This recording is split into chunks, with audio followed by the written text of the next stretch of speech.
Oh man.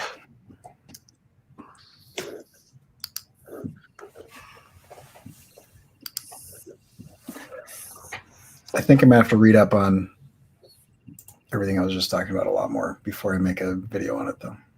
Yeah, it's an interesting thing. Like we kind of have to stay fresh with that stuff, you know. Yeah, and who would have thought that we would have needed that? Yeah. Tell you what, this is my first new phone in 4 years. They have done a lot to phones in the last 4 years. Yeah, my phone's pretty old. Even when I bought it was an older model. So. Yeah, me too. I always buy like the not as good one because I don't like spending $800 to $1,000 on a phone. Yeah. And, I've got the last one that has the headphone jack, and it was the new one was already out. But but the next time I get a phone, I guess I'll have to be like, well, I guess I don't get a headphone jack. So I'm kind of jealous. Do you use headphones a lot? What's that? Do you use headphones a lot with your phone? Yeah. I go jogging all the time, and I always wear my headphones. So. And also at the time, my Square reader and everything, plugged into there. There were so many things, and they didn't have a lot of options. Now they have more options, I guess, but at the time they didn't really have that. And I'm like, well, yeah. So anyway. All right. We got a few people here already. It's the 48-hour art check, and this is episode 275.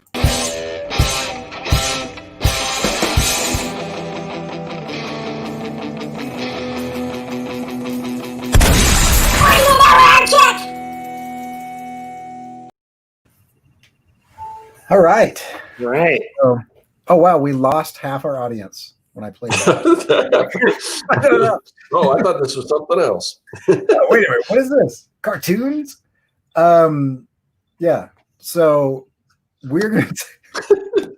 I was gonna make some sort of joke, but with everything that's going on lately, we're actually going to talk about stuff that's a few thousand years old. So that's anyway.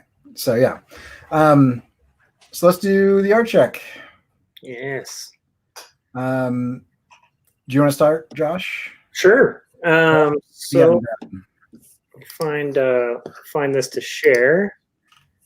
So what I got done was thumbnails for the next 6 pages, and then I'm hoping to do, the next 5 pages.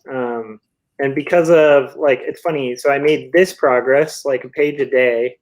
And then the thing happened at the Capitol, and this took 2 days. And this took 2 days. So I've been a little preoccupied, and I kind of need to, if possible, pay less attention to the news and get back to productivity and working. But it's hard sometimes, especially when you're a bit of a political junkie. It's like hard to shut it off.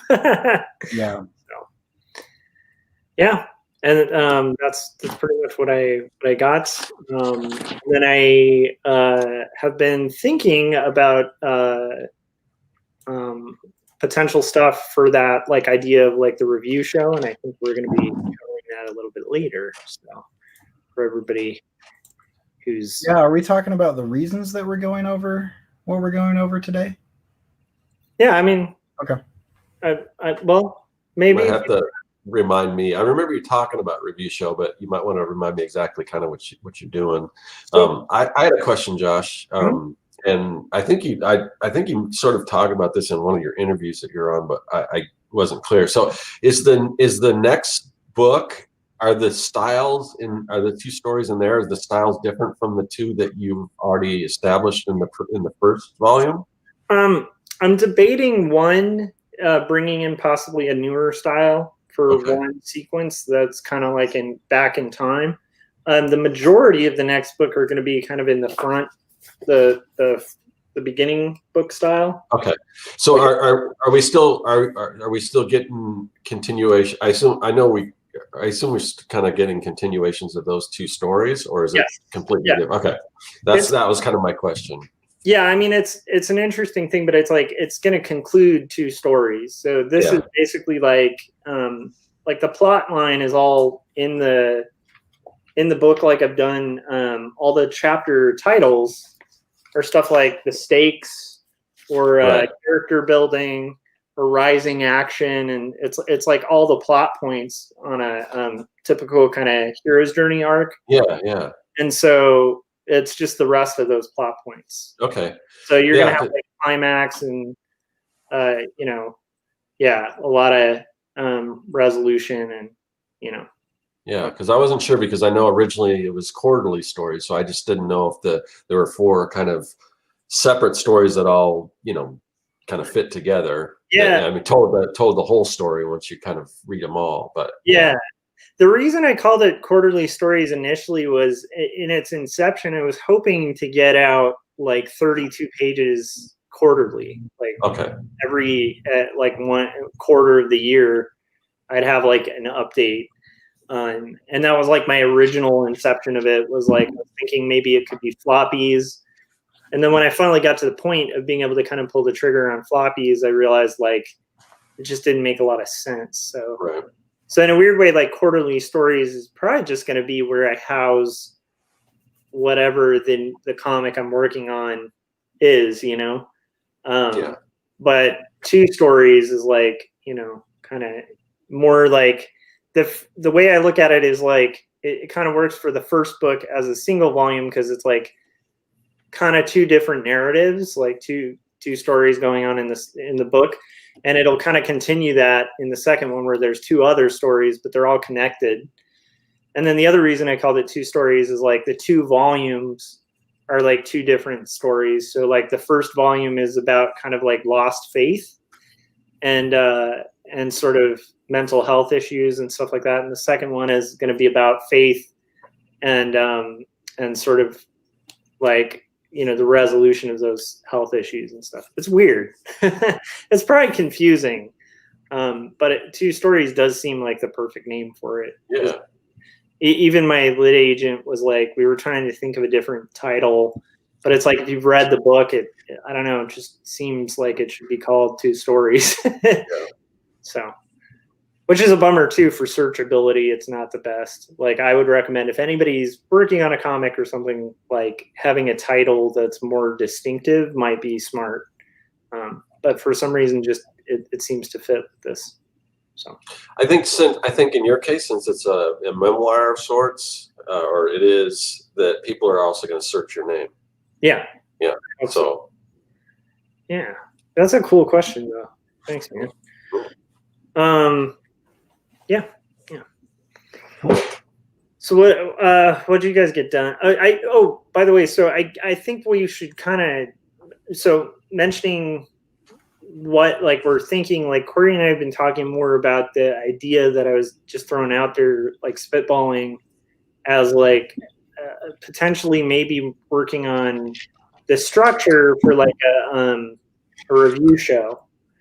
And it's a lot of the same reasons we already went over in another art check, but it's like we're trying to kind of see if that's something possible. And obviously if we're going to do it, we'd want it to be really structured.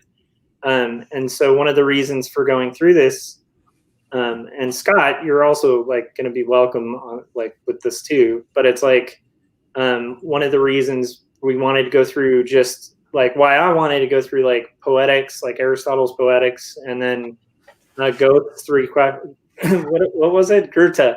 Sorry, it's spelt like Goethe, but it's pronounced Goethe. But we're going to go through his 3 questions because they're kind of the, like, for a review show, it's helpful because they're formalist critique and different methods of formalist critique that we're going to go through. So yeah, that's pretty much why we're going to kind of cover those later in the show, just to like try to make content. But I also think it'll be useful for people who are artists and you're writing about other artists or talking about art or talking about a film. Just talking about anything you're geeked out about, like this is almost like for me, I found it as helpful as like finding plot structures. Or it's like there's different story arcs and plot structures that can help you have like a box to kind of key, like it gives you points to hit when you're writing a story, and it actually gives you more freedom with writing a story. This is like that, but for criticism. So it's like, oh, okay, this will help me like analyze art or analyze. Initially, both methods were like for plays, but we'll get into it like later on. So, yeah. Corey, what all did you get rocking? Let's see. So share screen. Jump over here. Jim and I are working on some stuff. Jim Luhan. So I got some reaction shots. It gets a little strange. I think his face warps a little too much, but you can see him kind of squint and furrow his brow. And then I have this kind of panning shot here. Nice. Well, actually, let me show the. I just want to point out those sweet jerseys too that some of the people in the background are wearing. This one's better. Yeah, the jerseys say Cirque on them. Yeah, I'm gonna have to incorporate 22 into something I do or something. Yeah, so there's just this big long panning shot that Jim Luhan drew, and I rigged up and animated. And yeah, I guess I'll talk about the rest during challenges because I did not get much else done that I can remember. I think I might have done some other stuff, but I think that's pretty impressive. And breaking the chains that you guys have been doing is just like super entertaining to watch because you guys should watch like the last episode. It was just cool. It like Jim and Corey like walk through that whole cycle and kind of work with the timing and all sorts of cool stuff. And it's just, it's fun to see. It's like neat to see you guys collab in real time. Yeah, it's cool to see it all come together and just get it. Yeah, it's just awesome. Yeah, there's one I'm excited about seeing soon that Jim is going to have my wife on to do one of the voices. And we're going to, I think, Jim's in the chat, so he can correct me. I think he's going to coach her on how he wants her to do the dialogue on the air. Oh, that's awesome. That's cool. So it'll be fun to watch him work with someone. That's cool. Because his dialogue is hilarious, and the voice acting he gets is always like incredible. And so it'll be interesting to see like how that happens. So yeah, I'm really curious.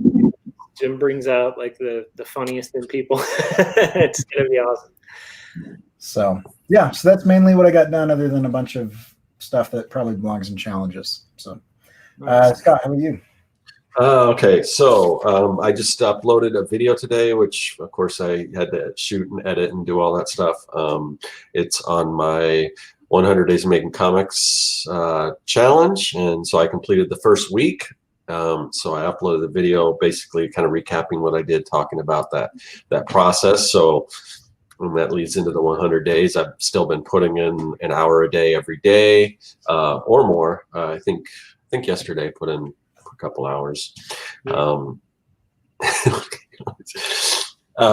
It's inevitable. Yeah, so it's so I mean, yeah, it's just really cool to be back in, and I'm pretty much at the point where I think it's going to be 2 more issues, and I've kind of found a breaking point. And now, I mean, it's like just all the pieces are starting to come together, and now it's just a matter of kind of rearranging things. And because my biggest problem is I've got just this one section that's got a lot of exposition, and I'm trying to break that up in between, like cutting away to different things and then cutting back, so it's just not all at the same time, and also find hopefully some sort of clever way to do all that. But then there's a lot of action. I mean, there's just so much stuff that's gotta, I mean, and there's like reveals and things, and I mean, it goes the next part of the story kind of goes in a different direction. So it's yeah, it's cool that it's, because there's just a lot of stuff that I'm like, am I going to be able to pull this off? Is this all going to make sense? All these things that I've been setting up, but it seems like it's kind of fitting together. So I'm getting close. But anyway, so that's what I've been working on. I also uploaded, I think about 30 books to KDP. So I think once those go live, I think I've already hit I've made one of my goals was to upload at least 50 books a month. So once these books that I just uploaded, once they go live, then I should have that out of the way, which will allow me to work on, because now that Christmas season's over, my sales are kind of dipping back down again. And I still want to continue to put those books up, but right now, really most of my money is coming from my digital products. And so I need to get to doing another one. And I've got a really cool one in mind that I've already been doing research on that, trying to figure out what I want that product to be and everything. So that's cool. I uploaded a couple shirts that I'll be talking about probably in my next 100 days videos, just with the Young and the Dead logo, because I need, like, in order to get out of, I need to sell like about 19 more shirts to get out of tier 100, and then I get to 500, and that'll give me a lot more things. You've already put those up?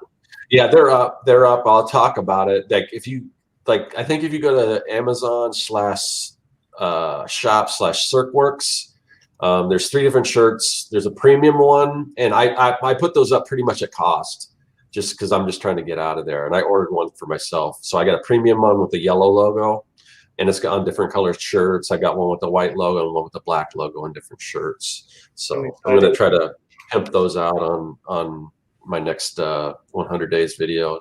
So I'll be doing that. And then let's see what else. I had some people express interest in me doing some kind of like a mentorship or something. So what I'm going to do is I'm incorporating that into my, just at least for right now, because the simplest way for me to do that is through Patreon. Okay. So I set up 2 new Patreon tiers, and I'll probably do a video on this too. One is like a group mentorship, and then one is a private apprenticeship, and so I'll talk more about that probably coming up, but I worked on setting up those tiers and everything. So there's that. And the only other thing, it's not art related, but I've been keeping on this new diet that I've been doing, and I weighed in today, and I was gonna say I lost, but I'm trying not to say lost, because I've been informed that when you lose something, usually you want to find it, get it back. So as a mental thing, I shed 7 pounds. So yeah, I was like, but I still have to weigh myself tomorrow, because I used a different scale, but they're both pretty, I think they're both scales are pretty accurate. So I just want to double check on the same scale. But yeah, so I'm pretty happy about that. I love it. Yeah. Cool. So yeah, just diet and exercise and all that stuff. So sweet. That's great.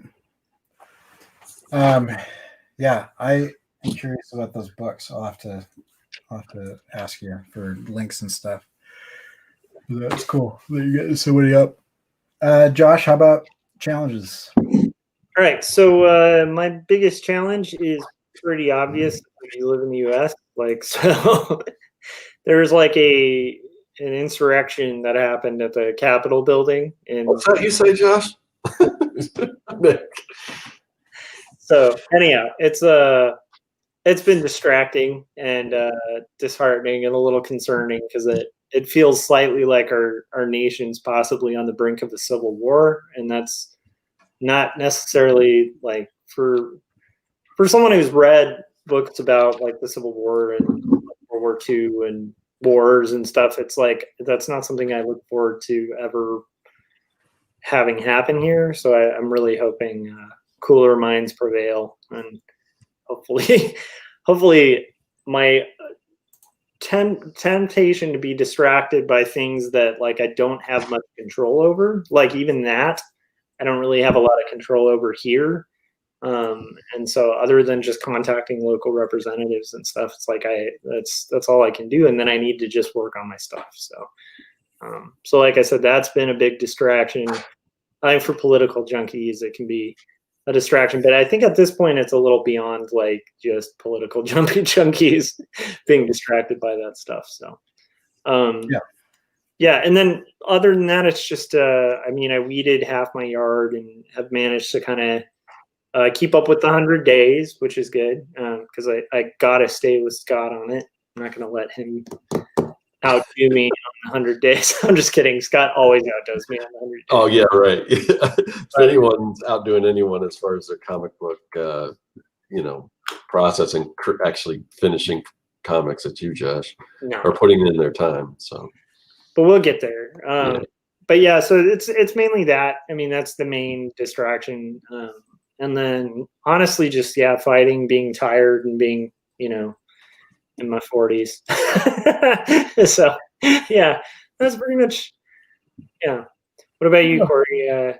You said the word tired. I had 2 awesome conversations this week with good friends of mine, but that went till the wee hours in the morning, back to back. And so last night, I think I went to bed at like 8 or something, and I slept for like 13 hours, which is great.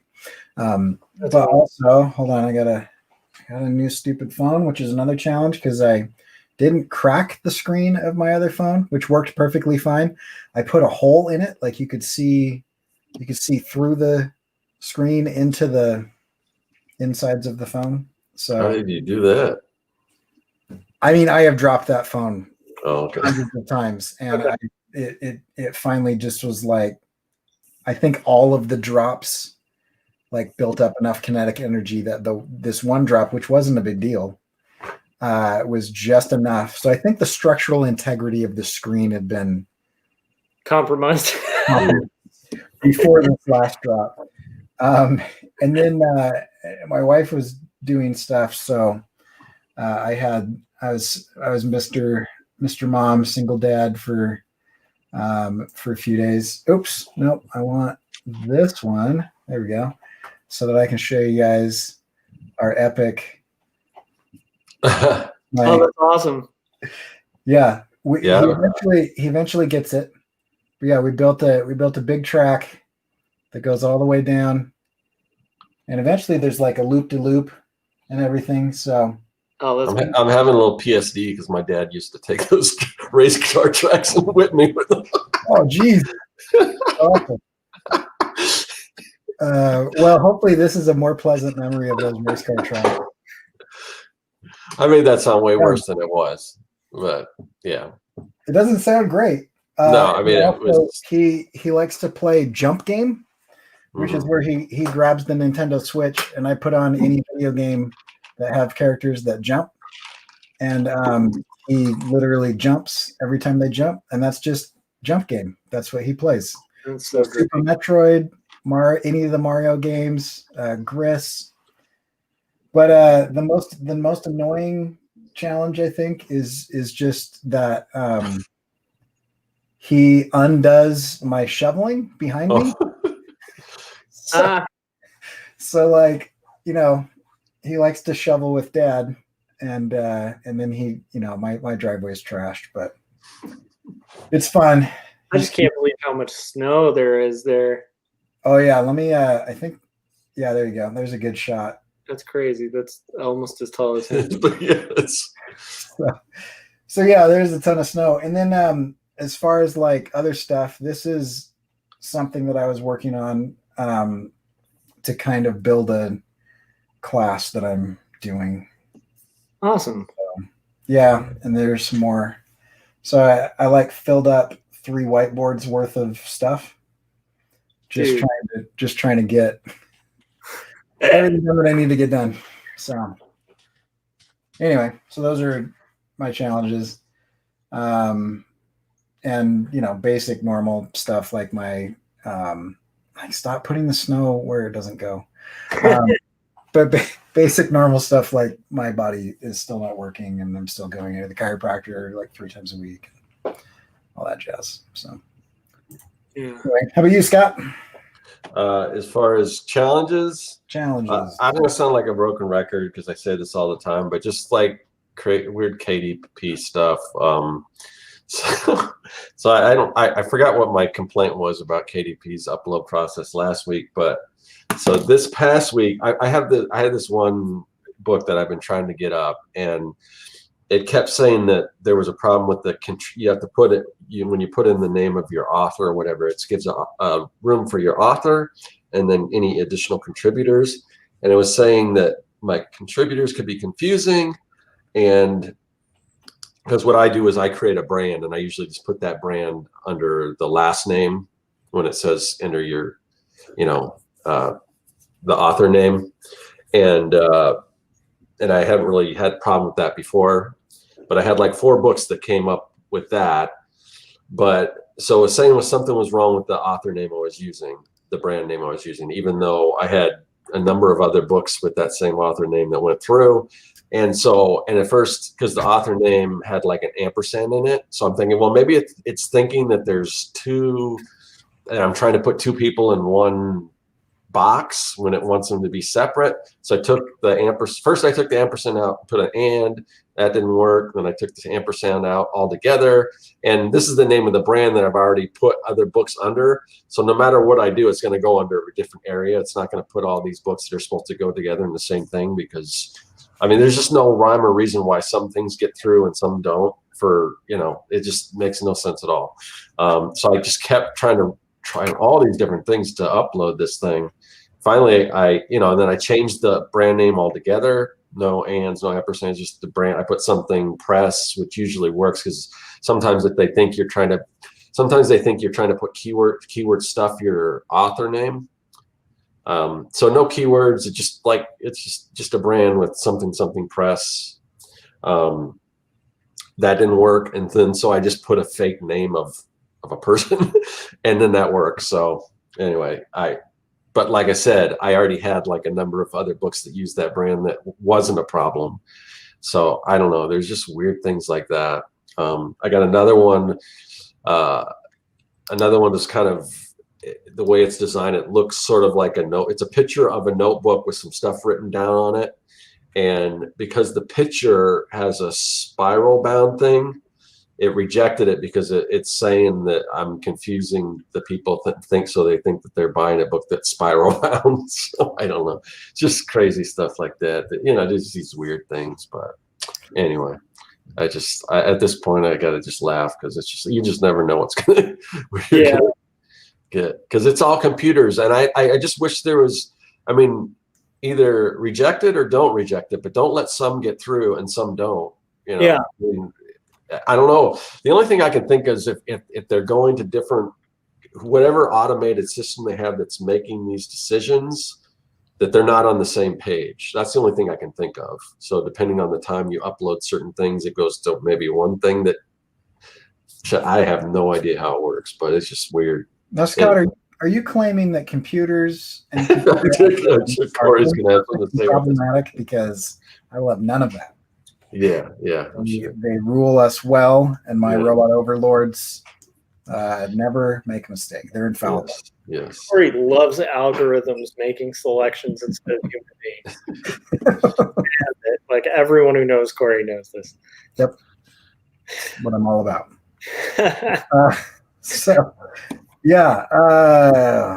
Anyway, Josh, how about plans? All right.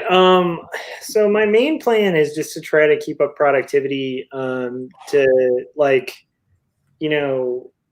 need to ease off the political news stuff. I think that'll be easier in a week or so. Mainly just try to do, aim for a page a day. But at least, we'll see how that goes. For some reason, it's been taking forever the last few days.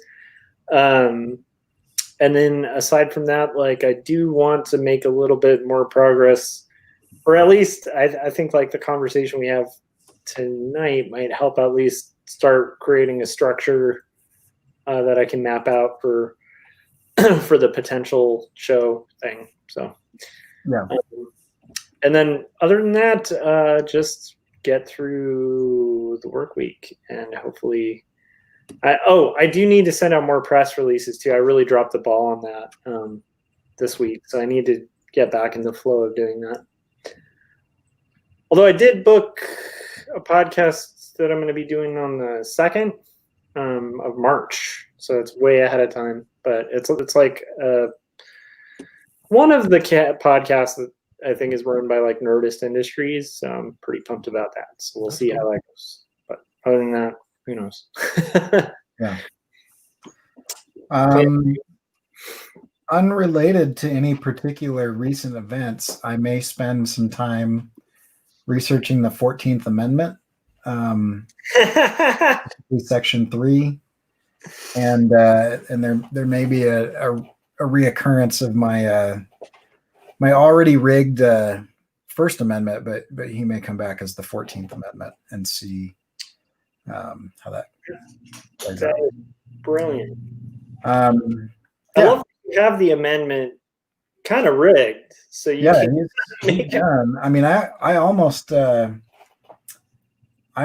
him up and redid him as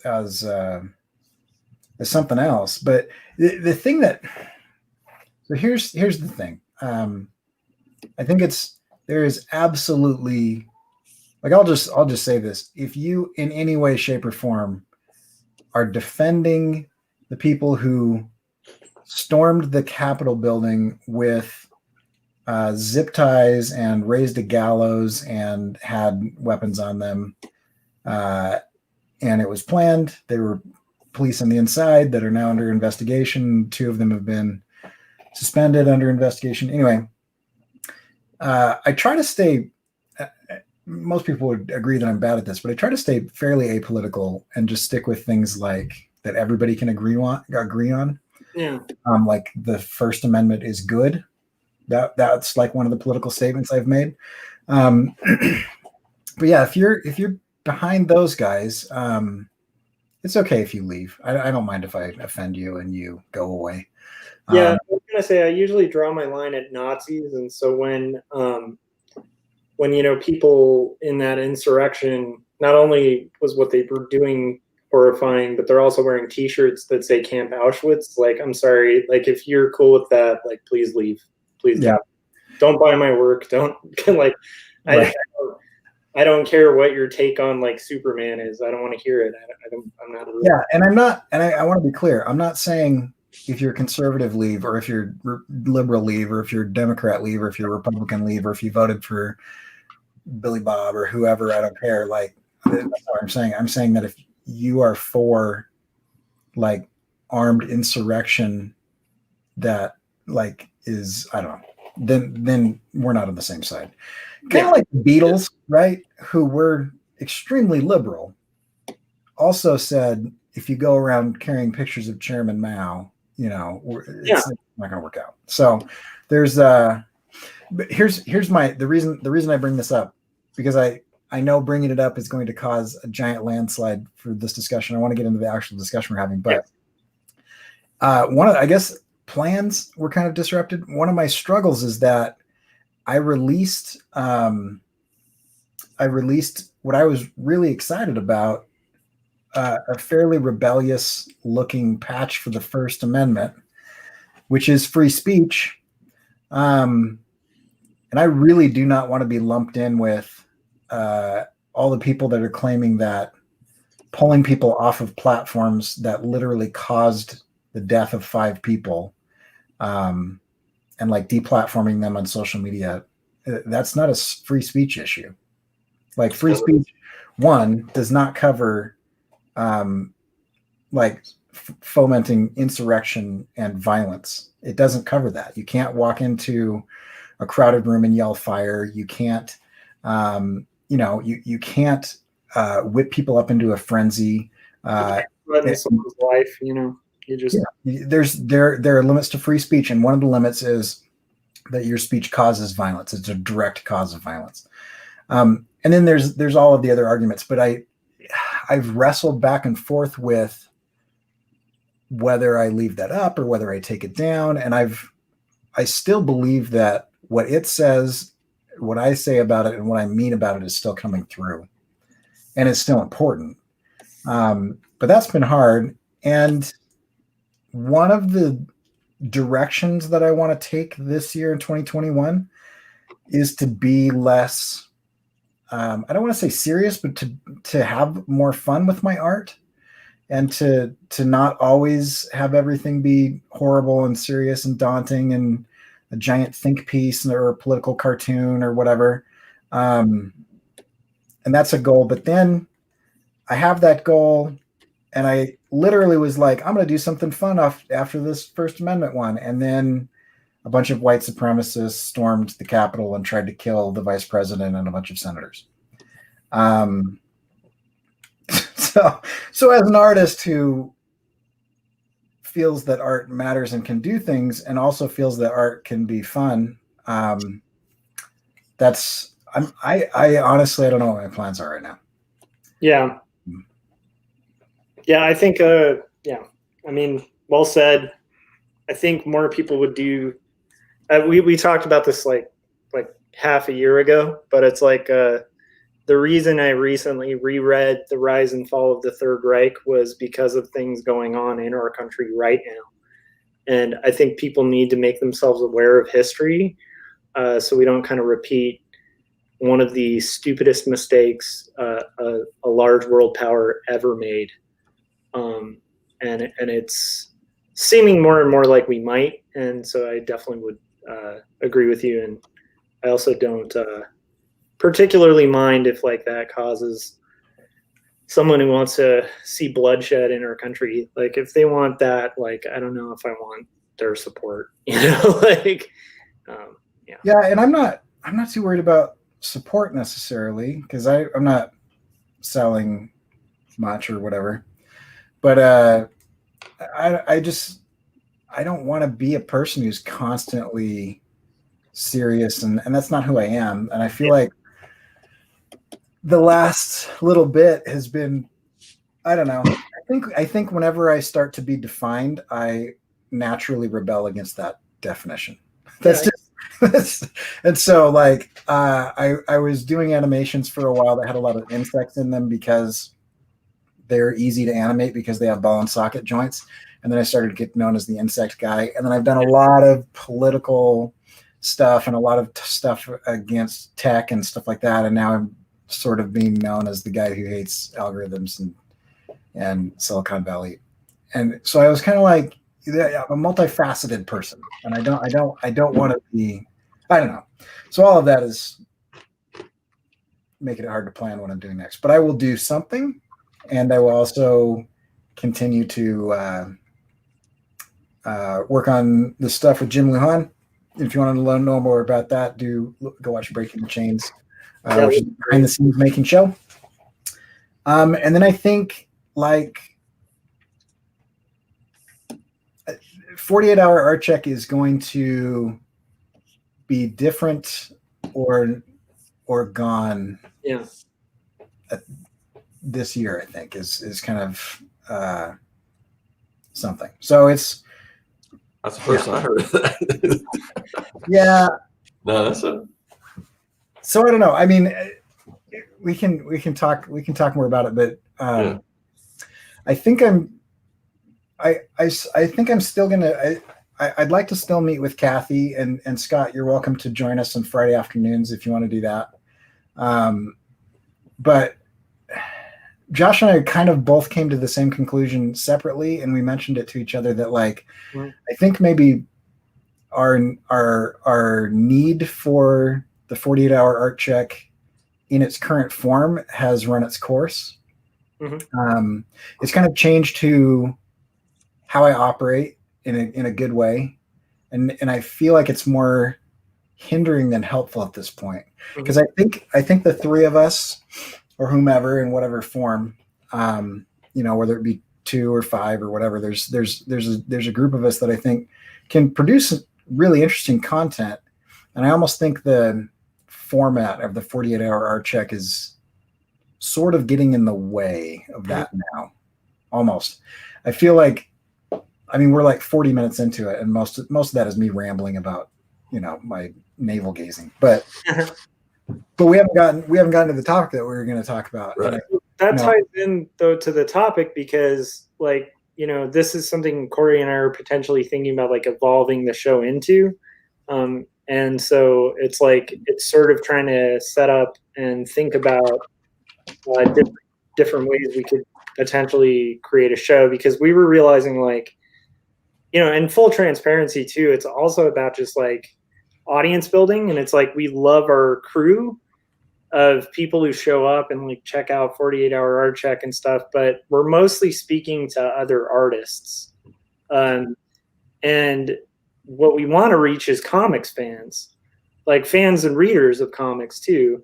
And maybe even beyond readers of comics, because Corey and I were talking about potentially maybe we'll bring in other stuff like books, you know, like, and just kind of doing more of like reviews and analysis of the art. And I think that could actually serve, you know, both purposes. And there could still be like a muted art check in it, like a very short one. But I think we could do that, you know, at like an intro or something like that, that would do, that would provide a little more content for people other than just only serving people who are like creators, you know. Like I actually want to try to find a, I don't know, we were talking about it, but it's like we're also hoping for a way to kind of gear our way to consumers as well, you know. Yeah, so, and that's not to say that people who are currently with us aren't going to join the content or that we're going to abandon them or anything. I think 100%. Anybody who's enjoyed what we've done so far will just, I think they'll enjoy it more. Yeah, I think it'll be better service to them because it'll be a little more prepped too, you know. Yeah, little bit of prep, probably less frequent than 2 or 3 times a week. Mm-hmm. And then but I think yeah, I mean anybody who's into what we're going to do would also enjoy this. But it also, I mean, like, to be honest, our current audience is super niche. I mean, it's people who are hyper focused on productivity and art and are, you know, looking to, I mean, basically those two things, which are really hard to do. So our audience is awesome. And I like it. I mean, we know almost everybody by name and everything. It's really cool, but I don't see it growing. Yeah. Because it's like the barrier to entry is too hard. It's like saying, you know, it's like saying, hey, if you want to buy my book, you've got to be able to do 50 push-ups and 20 pull-ups at the bookstore before they let you flip through it and see if you want to buy it or not. It's like, if you want to be interested in the content that we're making, you know, you've got to be able to be interested in, you know, like spending 20 hours a week of your free time making indie comics or getting into animation or whatever. So, and also that's like a hyper niche focus, not on the wrong audience, but on a too small segment of the right audience, which is the right audience is readers and watchers and people who enjoy consuming that content. And obviously there's a Venn diagram of artists and readers, right? But to expand it to everybody who enjoys that content, I think it still includes the artists and the people who are hyper productive, but it also includes other people who are the consumers of it. Yeah, and I mean, we're also going to be like, I mean, this is all kind of hypothetical, and I think like that's kind of the fun of it actually, and I think part of why like even using the 48-hour art check to kind of build the groundwork for it might be helpful for people who have been following us. And then similarly, like if we're doing a review show, we're going to bring in art to it, like so. My thought on it, one of the things that could be unique about it is talking about specifically the influence that word can have on our current work. So for me, I think that also could be really helpful for cartoonists and creators and writers, because we can start kind of pointing out like these different cool elements of these books, like the way they did paneling in this, check this out. Like we can employ this kind of paneling in our own work. So I actually think that might be helpful as well. So yeah, but we're being transparent about it, but it's like not really fully hashed out yet. So I think that's important to be transparent about too, where it's like this is all kind of something I think we're both in agreement needs to move, and we're not sure what that new version is going to look like, but I think it'll be better, and I think our crew is going to like it a lot too. Yeah, and then it wouldn't be out of place to you know, talk about the Mandalorian or other things that we're, I mean, all the type of things that we're, enjoying. Frank is saying, "You're leaving me?" No, Frank, we want you. We want you to stay. Frank, don't quit us. We're not quitting you. All right. And Frank's show, by the way, is great. I mean, they're reviewing comics, and and if you want to go check that out, it's right there on the screen. So, Nice. but yeah. So anyway, so that's why we're talking about the subject today. Is it's kind of like we kind of sprung it on Scott. Sorry, Scott. Yeah, I'm so sorry. Like, I'm sorry. This was like, you got to realize, like, Corey and I have been having a lot of these conversations at like 5 a.m. Like, yeah. During one of the reasons that I had to sleep for 13 hours the other night. Yeah. Because I got 2.5 hours of sleep, and and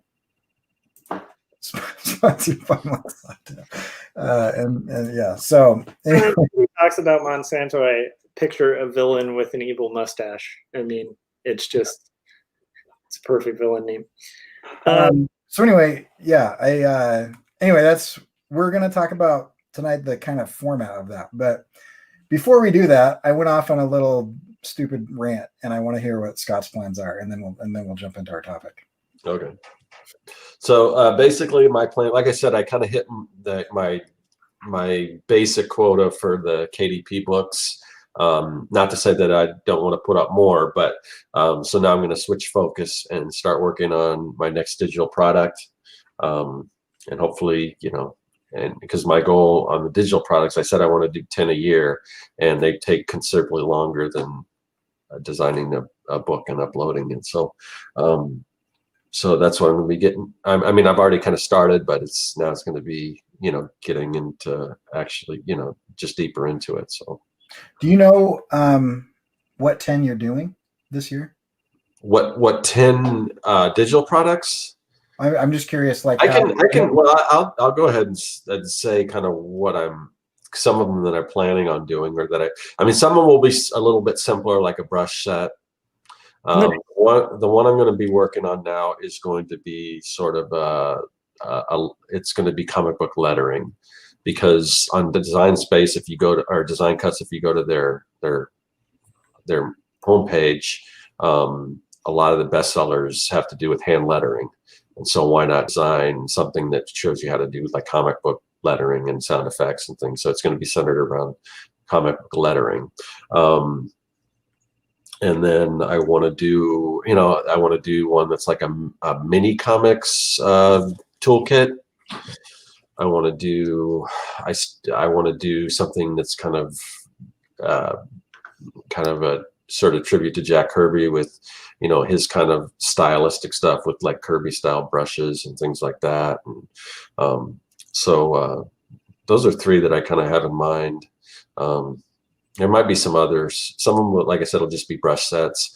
One of the things I think I'll do with the lettering one, because I was looking at some of the top sellers, and just Procreate is real big. One of the problems is the bigger ones that I do, they take a long time, because I'm designing them for like Photoshop, Illustrator, Procreate, Clip Studio, Affinity, and it takes so long to try to duplicate those. So I think the next one I'm going to concentrate on Procreate, and then I might re-release another version that's for Photoshop and Illustrator, and then another version for Affinity, another version for Clip Studio.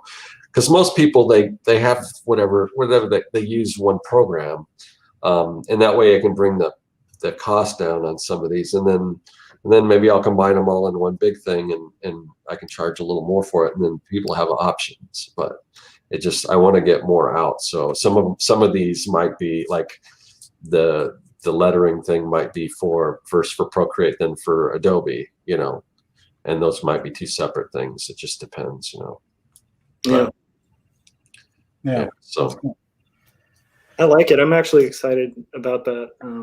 And you make great digital products, so especially if you're making brushes, that's going to be awesome. Yeah. Cool. So this is our thought, and Scott, like, I actually want your take on this too, because I don't know if you want to be part of this, but I think it would be cool. I mean, our thinking is that we would, initially this was just something I was going to do on my own. Potentially was like the idea of like going through my own graphic novels the ones I have and just picking one and doing like a review. And like a review that would kind of cover it from like what's cool about the artist, what's cool about the art, and then like how it influenced me or whatever, right? Yeah. But then I was talking to Corey about it, and I think Corey was interested, and then I realized like it might actually be cool to have a review show where it's like 3 of us or whatever, where we kind of structure it more. Because like one thing I think that was helpful when I was doing BIPT back in the day was we had these little bits, like we had segments, and the show was like started with like a news thing, and so it was like you'd have like, you know, you still get a chance to like plug your work and talk about your progress and struggles and stuff like that, but we could like condense it into like 4 minutes, 2 minutes or something, and then the rest of the show could be structured around, and I'm still kind of working it out, but the idea being like it could be structured around like reviewing, and not reviewing like necessarily like, I think reviewing in the best sense of the word, where we probably wouldn't be picking a lot of things we dislike. Right. Because I feel like, you know, good reviewers tend to not be seeking out work to like just trash, you know, like, so I think the goal would be to like find stuff we find excellent. And I think if there's more people involved in it, we might potentially rotate, like, so whoever would pick the book for the week. Yeah. And if maybe we could even, this is all spitballing and not really pre-thought out, but it's like, we could also have it where like, you know, if it's a book that we'd all have to, like, if it's a book we all happen to own, great. If it's a book we'd all be interested in, then like we could, you know, give it like a month from then, like have it, you know, so we have time to like actually get the books and read them and stuff. It's just a thought, and we're not really sure. We're not really sure if that's going to be the thing, but it seems like it. So anyhow, so part of the key is like trying to find like a structure to it, because like I feel like a lot of the podcasts I've been on recently, one thing that's really helpful is they actually have like a little script to follow, and it's not like a script like written where it's saying everything you're going to say. It's just like a structure to kind of help you on point with the show. So it's similar to the 48-hour art check where we have the 3 questions, right? So anyhow, so that makes me wonder what approach, if any, you guys would want to do if we do talk about books or talk about art and stories and stuff.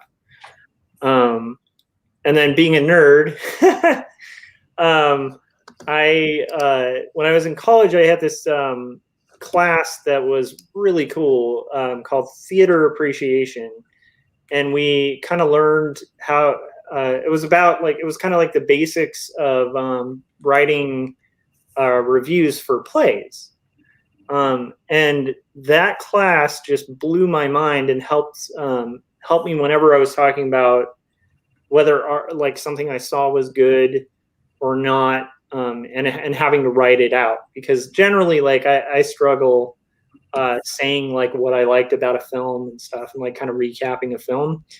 But having these formats, like these different series of questions, really helped. So that's kind of the frame here. So there's kind of 2 tacks. I kind of boiled it down, like the people I was thinking about, and keep in mind there can be different questions too, or different methods of criticism. Jim's asking, would you guys ever consider doing Artcasters once a week and just expanding it a little bit into segments more instead of 2 shows?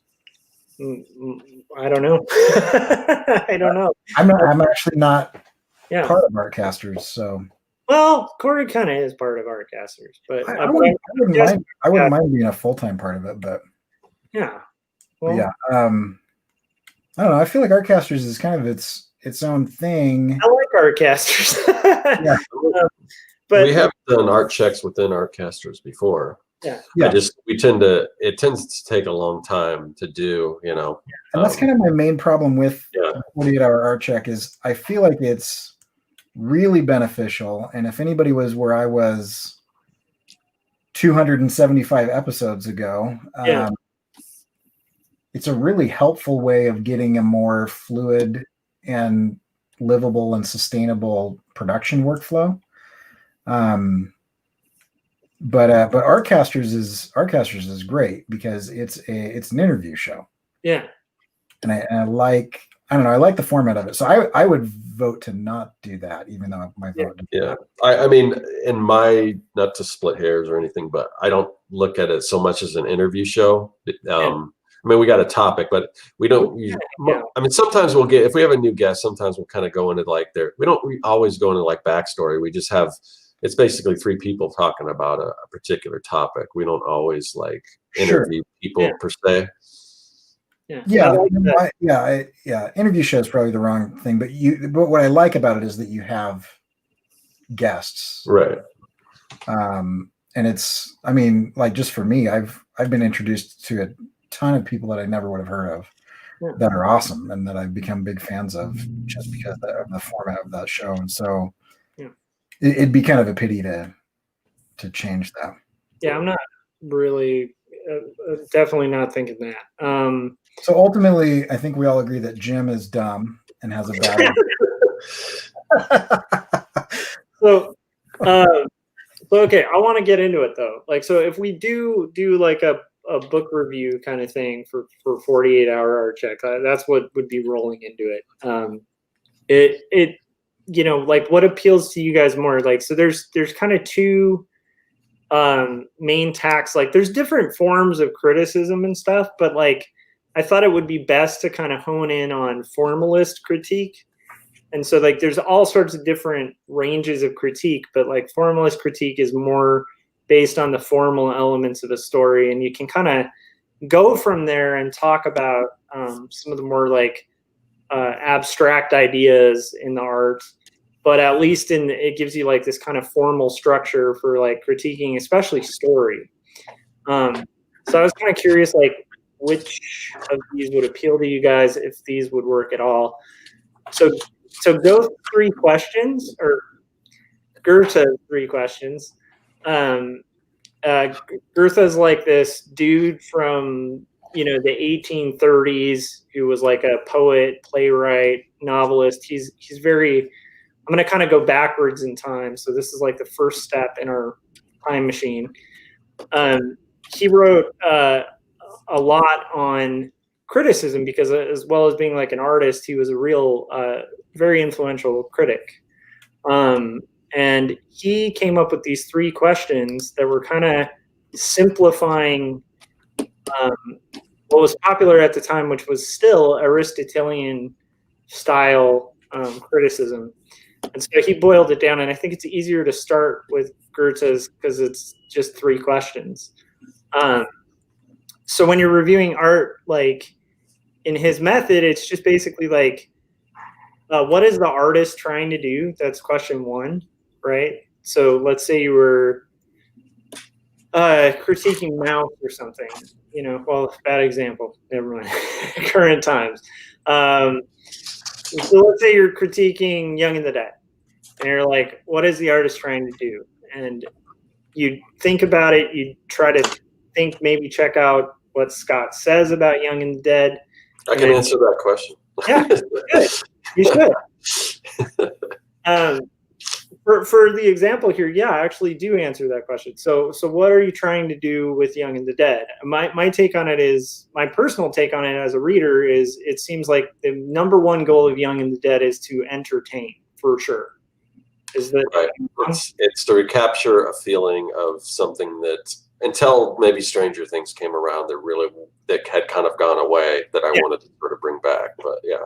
Yeah, I would agree. Like entertaining with nostalgia and also just, you know, like it's a thrill ride. It's a fun story, you know, and so then you ask, how well was it done, right? So it's like if Scott's influence, like trying to bring forth the nostalgia of a certain era and bring it into like the horror genre, but also make it for young audiences and adults alike. You know, like how well was it done? I would personally say it was done really well. If we're doing a show, right, like at that point you might actually be showing pages, right, and like showing like Scott has a really good sense of line weight with his inks, right, and like his panel compositions tend to, you know, and get into that, right, get into the weeds with that. the point being, that's just 2 questions. And then the last is, was it worth doing? And, you know, obviously I would say yes with that. But the point being, like, that helps kind of critique in a way of, like, even if I don't like something, like, let's say we picked a comic I completely despised, that's not Young and the Dead, right? Where it's like, it's just a comic on polar opposite scale where I just didn't like it. But maybe it was trying to do something that I just don't like, you know, like, but it was effective at doing that thing. That thing is worth saying. And so I think that's why those 3 questions are so great. It allows you to kind of more objectively, not that you ever can objectively view art, but it helps you like read a story where it's like, you know, like if anybody's ever read like Cormac McCarthy's The Road, it's a tough read. It's not a fun book. It's definitely entertaining, but it's not a book that's like intending to entertain. It's a heavy book, and it's not a book I can read very often. But like if I ask like what the artist was trying to do with that, right? It's exactly that. Like it's to unsettle the reader. It's to tackle some pretty heavy topics, and also like, you know, cover some moral quandaries, like in the frame of a post-apocalyptic world, right? So point being, like, if I say like, was it worth doing, even if I didn't enjoy it when I read it, which I did, but my point is, if I didn't, if I still could understand that there's value to it and it was worth doing, then it'll help me frame a better discussion. Does that make sense, or does that seem really? Yeah. Somehow I missed the second one. So what was the artist trying to do? And the last one was it worth it? What was the other one? Was it if they how well does he do okay. it? Where it's like, how well does the artist do right. what they're trying to do? You know, right. like, so, like this would be like, you know, like if it's like a B movie and you're reviewing Ed Wood, right? It's like Plan 9 for Outer Space. What is the artist trying to do, right? And then I think when you get to like how well did they do it, that's where with like a great Ed Wood film, it's probably terribly, right? Even though but was it worth doing? And like for a nerd like me who likes Ed Wood films, I'd probably be like, yeah, it totally was. So that's one frame. I don't know if you guys think that's in depth enough. So just real fast, Josh, do just all 3 questions without any commentary so that I can kind of get a. Got it. What was the artist trying to do? How well was it done? And then was it worth doing? Okay. Those are the 3 questions. And that's Goethe? That's Goethe. And that was Goethe trying to simplify the Aristotelian method and also give it a little more air so you could have kind of more poetry when you're writing, you know, your reviews. Okay. So then we go back all the way. This is and this to this day is the format of almost every film review, any critique, any art critique, the majority of like film reviews you'll even look up today, or book reviews or anything like that, follow this, which is derives from Aristotle's Poetics. So now we're going back in time to 335 BC. So, so Aristotle writes this book called Poetics. It's like, it's a book that has a massive influence on even us being artists to this day, because at the time of Aristotle, there was a real kind of sense that was growing in society that art wasn't worthwhile, that art didn't have value. A lot of these things might seem similar, but it's partially because history is cyclical and repeats. But Aristotle comes out, he's like, boom, poetics. Like, not only does art have value, but art is the only expression of truth. And he makes this whole long case. It's a good book, worth reading. But the coolest thing about it is, for reviews, it kind of is one of the first things to kind of nail, like, hey, when you're looking at art, these are the things you want to look at. Like when you're, and he was specifically talking about the plays of the time. So this is in regards to like drama. And by the way, he was like a big hand for tragedy. So he tried to make the argument that like tragedy is the highest form of art. But he also kind of points out like that weird fine line where tragedy and humor are like very close. Anyhow, whatever. I'm being rambly. So that in that one, you basically break it down to your plot, right? So first thing is like the plot. So what's the plot is the first principle of a drama, and it's like, so you write like what's your plot, basic plot points. So that'd be like, like Bob goes to the store, Bob comes home, Bob on his way home like walks past a dude on the street who asks him for a quarter. Bob gives the guy a quarter. The guy feels better. Bob feels better and heads home, right? Like that would be a very boring story, but that's kind of the plot part where it's just bullet points of what happens. Character. So that's point 2, right? You talk about character. So you talk about the characters in the story. You'll notice like almost all reviews actually kind of follow this format. So you say like who the characters are. Mandalorian and Grogu, right? And like you list whatever characters in that point. Who's the hero, right? Like this is all part of character. Who's the hero? Who's the audience? Who's your customer? Who's their customer? Pretty much that kind of thing. Thought.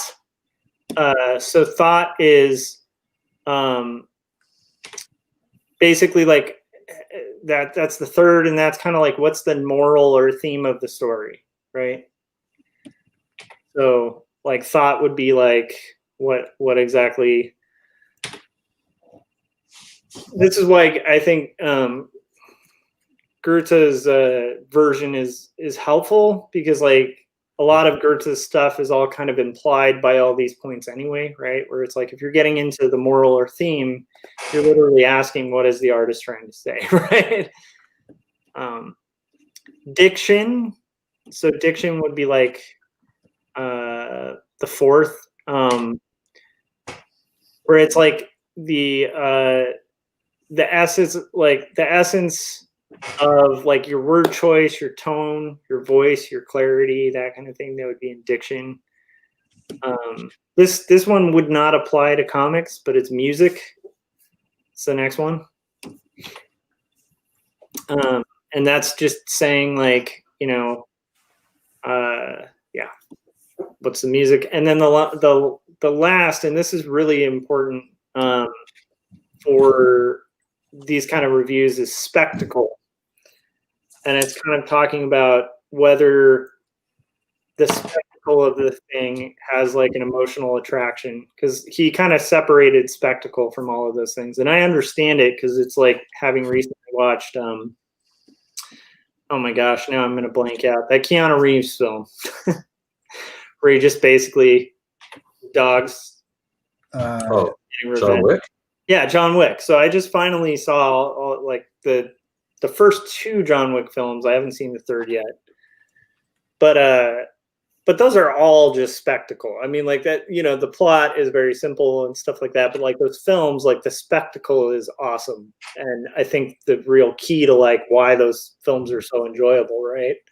It's fun to watch. Yeah.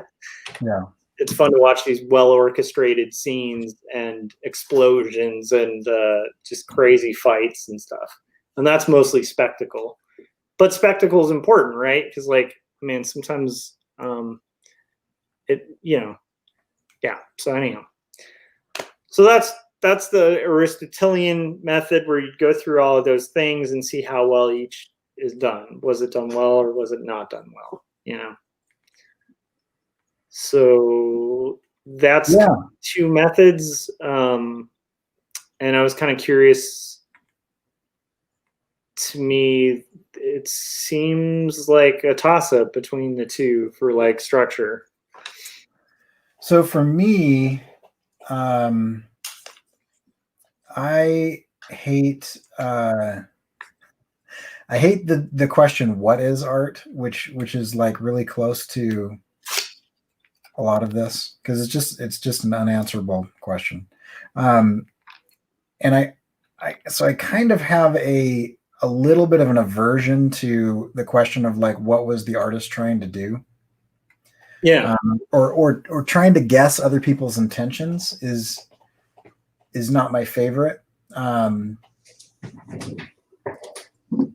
I kind of have an aversion away from that. I'm in love with like story structure in all of its forms. Yeah. And so I think I naturally lead towards Aristotle if I had to choose between the two, just because the implication is there of like, what is the artist trying to say? What is the writer trying to say? What are they, all that stuff. But it's not overt. And so I kind of like, so I'm one of those people that's like, okay, like I have pieces where I have very clear intention, where I'm really, and I mean, most people would say that a lot of the times I just beat people over the head with my message. It's not like a subtle thing. But I've also done things where I do have intention, but I have never publicly stated what it is because I'm just really curious to see what other people's reaction is and what they think it means. And so that's kind of the other side of art and literature and writing and animation, all this stuff. The other side of it is like, okay, and this may be an interesting thing.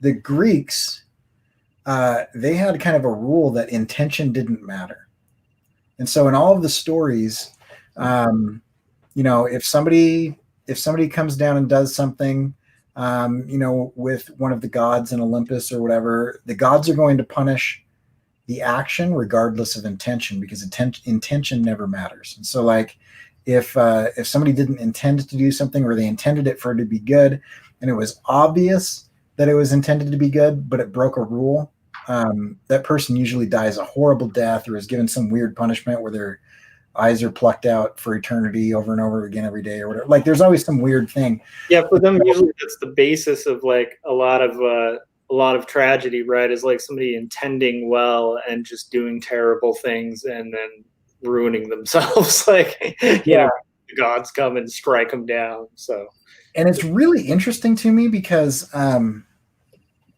our modern society, intention matters a lot. But I think that that's actually a luxury. And it's a luxury because we assume that our systems are solid and immovable and unbreakable and permanent and immortal. And there wasn't that assumption back in the day. I say assume because I don't think that's the case. I don't think anything is nothing is perfect, so everything is fallible in some way. But if you go back, then like human beings in societies didn't exist as a given. It was, and so like a lot of the storytelling back then was intended to get people to understand that like you have to follow these rules, or like our society will just fall apart. So that it was very cut and dry, and it was like it doesn't matter whether you meant good or ill, if your actions were against the rules. That's why I think, like one of the things I like about both of these methods is the formalist approach. It does to an extent disregard the artist's intention, because the artist has to make that intention clear. And if it's not clear, then that's kind of the answer, is like, it's not really clear what the intention is. Like, it's not clear what this is trying to say. And like, whatever it's saying is obviously up for interpretation, but it's like when you're interpreting it, like by these structures, it's helpful. But I agree that Goethe kind of oversteps its bounds in a sense where it's like, at least in the Aristotelian way, you're literally just looking at the formal structure of the whole thing. And then you can intuit whatever you intuit, whereas like with Goethe, you're trying to speak for the artist, and you're right, like that can be really dangerous, because it's like, like the artist intends really great things, and maybe the artist meant something entirely different than what you're saying they meant, So Well, for example, I do think it's dangerous. I do think it's dangerous. I don't want to bring this up again, but it's such a good example. This last week, we saw people acting like the Ministry of Truth, quoting 1984. yeah, Who, I'm not sure if they knew that 1984 was intended as a warning and not as a handbook. Like it's not an instruction manual on how to run a government. Go out and do newspeak because of that book. Like that was presented as, and this is what we should all aspire to do. Yeah. But yeah, is Machiavelli's The Prince how people should rise to power? Or is it a warning against that? Some people view it as how people should rise to power, and I find that frightening. And that's my point. Is there are people that grew up on the X-Men and Superman and Batman who don't like people that are different than them and go out of their way to try to do everything they can to make their lives miserable. They'll dox them. They'll do all kinds of stuff. And it's like, I don't think you got the point of any of those stories. Yeah. But they think that, that they're in the right. And so I almost think, I guess my concern about going the route of Goethe is it's going to be more of, me philosophizing on what I think because I project everything I experience, my own likes and dislikes and philosophies and fears and hopes and dreams. And that's why stories work, is you get to insert yourself in them. And so I don't know if that would be as interesting to try to jump in and say, here's what I think the artist is saying. And really it's just like, oh, Corey's talking about ancient Greece again and the Spartans again, or whatever, rather than say like, let's talk about like what the story is and whether it holds up and that type of thing. I like the idea of a formalist approach. I wonder if there are, if there's a twist or something that we could bring to it that would be interesting. I mean, I think it's interesting that it will be artists, writers, and animators that are talking about these things. Yeah. I mean, I definitely think like plot, character, the moral themes, like diction. I feel like for music, we could sub out that unless it's a live action thing. I definitely feel like the spectacle part is what we'd have to build out. And then I think like if we're reviewing art, like storytelling through art, we should definitely hit an angle of like, what can I glean from this? Like what can I just mercilessly steal from this? like what paneling techniques, what animation techniques, what storytelling techniques, like what shots. Like if we were talking about Mandalorian, I mean, those episodes are so beautifully composed. It's like, what can we take from this and apply to our own art? And I do think that would be a really helpful thing. Like just talking about ink line or anything like that. Like how well. There's two comic book illustrators that did a review of every episode of the animated Batman series. Nice. And the twist that they did on it was at the end, after they kind of go through and they talk about it, they're like, okay, what would you draw? And that's kind of at the end, they kind of say, I think in this I would like to draw blah blah blah this part, and it's kind of like taking it out of the animated medium, putting it into illustration. So yeah, I like the idea of what would you steal from that. Because it's like, I mean, we're clearly when we do this, we're going to be talking about influences and primarily like, how I'm thinking to start it out would be with graphic novels. And then kind of go from there. And then if we have a week or two where we're like, I'm sick of graphic novels, let's do the last episode of Mandalorian because it was awesome, then we'll be free to do that. Or if it's like, hey, I just read oh my gosh, I'm blanking out on it. And it was a recommendation of yours, Corey, but it was that book about surveillance capitalism. So like that book, like have you read it? Yeah, totally. Oh, we haven't talked about that. I didn't know you read it. Yeah, I did. And then it was funny because when that Netflix documentary came out, it's far after I'd read that and way after you had read it and recommended it. Yeah, Zuboff is in that. But she was in it. And I was like, cool, yes. So, and I recommended that documentary to a lot of friends because I was like, this is really good. And like that writer knows their stuff. So, but anyhow, if we read a book like that, then we could actually do like one thing, like breaking it down. And in that case, like probably stick to more of the formal critique because we're not going to necessarily, although you could talk about themes in that case that you're going to steal for your art, you know? So I don't know. What do you guys think? Scott, what do you think? I definitely like that idea. What would you steal from it? If that's the question you're asking. I mean that. Yeah, I mean, I think you know,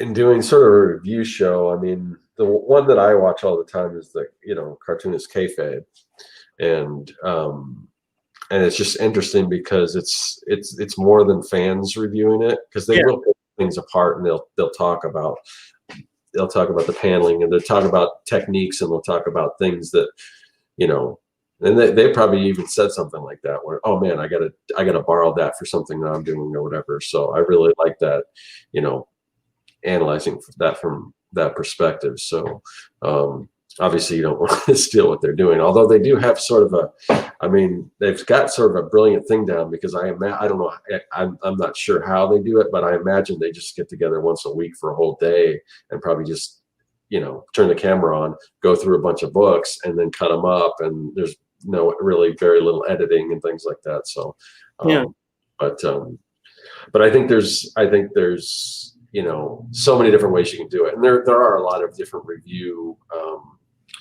you know, sort of comic review channels out there, but I don't know that anyone's approached it with these questions that you brought up, as far as that being sort of the basics and everything. So I do like it gives some structure too. Which one you choose, I don't know. I think I forgot how to pronounce the name too, but the one that was a little more concise, because I know in general, like when we do this art casters, we basically have 3 questions, and when we start doing them, we get off on tangents, and it takes a while before we actually get to the topic. Yeah. So if you have, was the Aristotle, was that the first one that was based on? So I mean, that was a little more in depth, which, you know, might run a little longer. I mean, if you're answering, you know, more questions, I don't know. Yeah, I mean, I think it would require a little bit of pre-work. So, like, in the sense of like one or the other. I mean, you could pick and you can kind of distill both of those down to find questions that you want to ask, you know, based on those. Yeah. Well, I think to distill it down, there's definitely going to have to be pre-work, in the sense of like, you know, the book, like when you're introducing it, we'll need to have like bullet pointed the plot points and characters and themes, just so that then we can kind of riff on the stuff that we pulled from it, and stuff that, like, the more formal elements of the art, you know. Yeah. It's something I'm still thinking about, but I don't know. I do think it would be fun, and I think there's got to be a way we can do it. And I have to say, like, I know there's comic review sites, but there aren't that many. Like, there are, but then there kind of aren't. And I think there's a need for like more, you know. I don't know if that makes sense.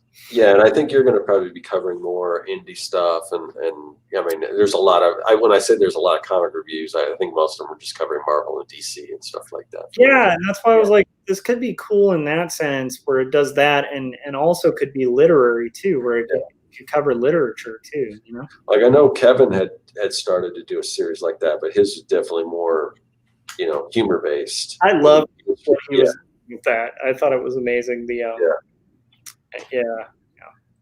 Yeah. So how are we going to handle spoilers? Because for me, it's really difficult to talk about story without talking about the end of the story, because in my view of storytelling, you know, everything drives towards the end. Like, you Yeah. If it doesn't drive towards the end, it shouldn't be in the story. You can do what a lot of people do is that they kind of get that out, get the non-spoiler stuff out first, and at a certain point, then say, okay, we're diving into spoilers. If you don't want it spoiled for you, then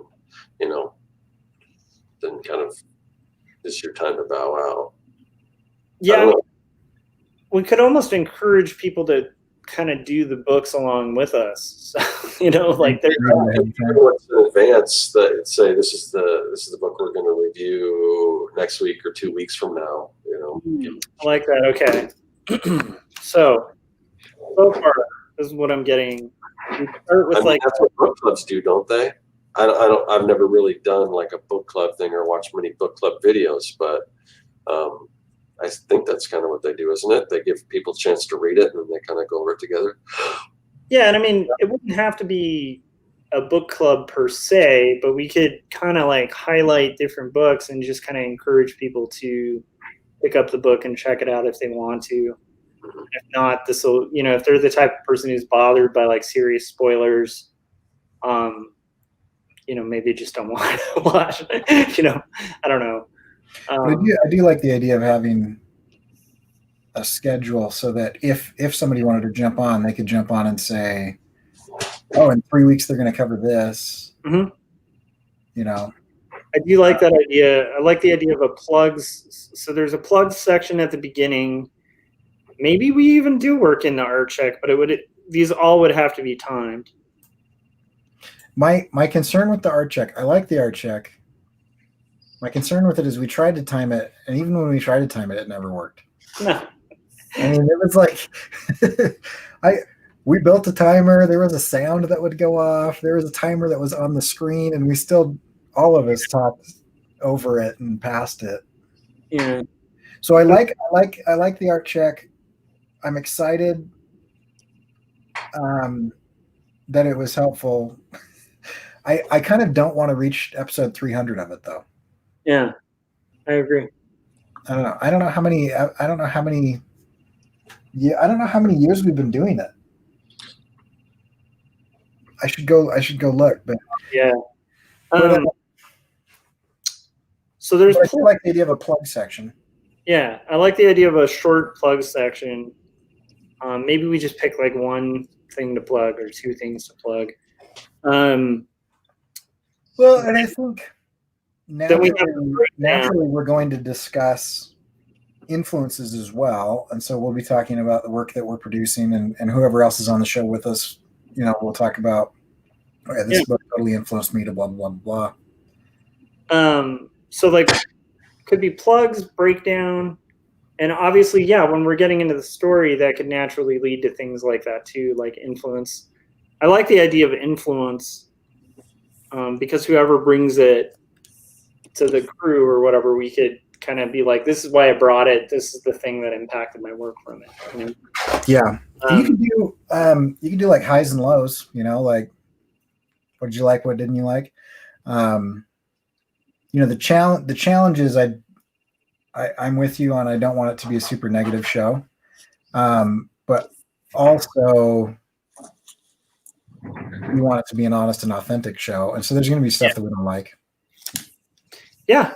I like the idea of, like influence, opinion, just like, what you liked. I like that likes, don't likes. And then potentially like it ends with like a trailer for the following week or month or however far ahead we want to schedule it.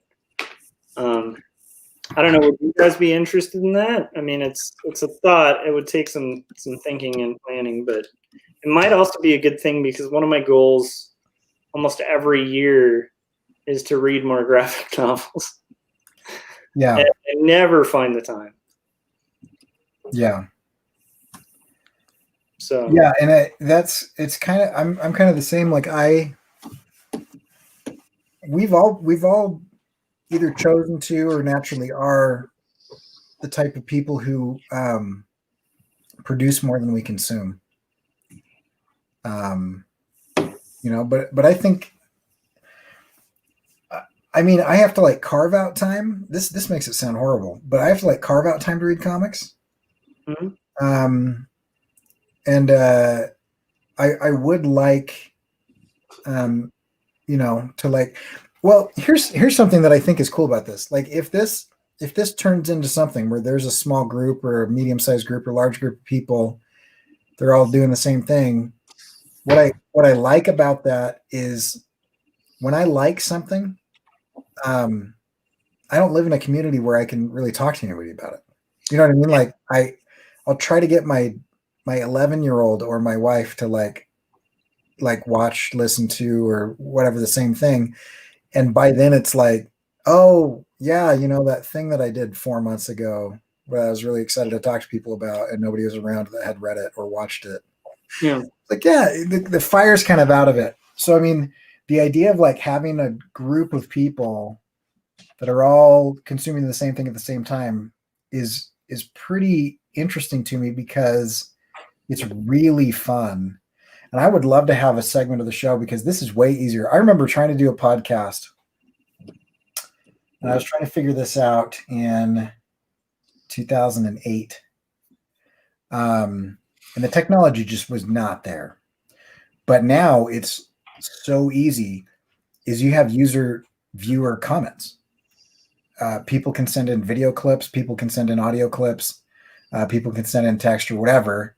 And we could easily include that type of stuff in the show. I would love to hear, what everybody else thinks too. And if there's like an easily digestible format, maybe even some sort of like ranking system on a rubric almost on a couple different things. And we could get like, we polled our viewers and here's what everybody says. It's got a, 5 out of 7 bananas on art or whatever. I don't know. Some sort of system along those lines would be interesting as well. To like, I like the idea of including the audience. I like the idea of having everybody doing things at the same time. Because if we are going for an audience, I don't think we're doing that for selfish reasons. I think.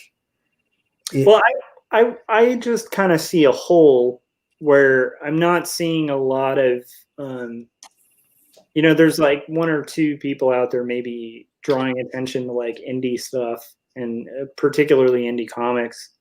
And it's like what made me think of this was just looking at this bookshelf I have. It's a full shelf and it's graphic novels. And I'm like, I haven't even breached the surface of indie graphic novels. Like maybe 2 of them are like DC, and DC Vertigo, and it's like even in Vertigo, it's like there's so much. There's so many books, and hardly anyone's talking about them. And a lot of review shows that I've seen are keep in mind there's a lot of people who are like legit into indie stuff, but a lot of the review shows are like, I'm going to go really indie here and do the Sandman, and it's like that's kind of not indie. I mean, it is, and it's hardcore and it's great and it's brilliantly written, but it goes so much deeper than that. And there's so much good work out there.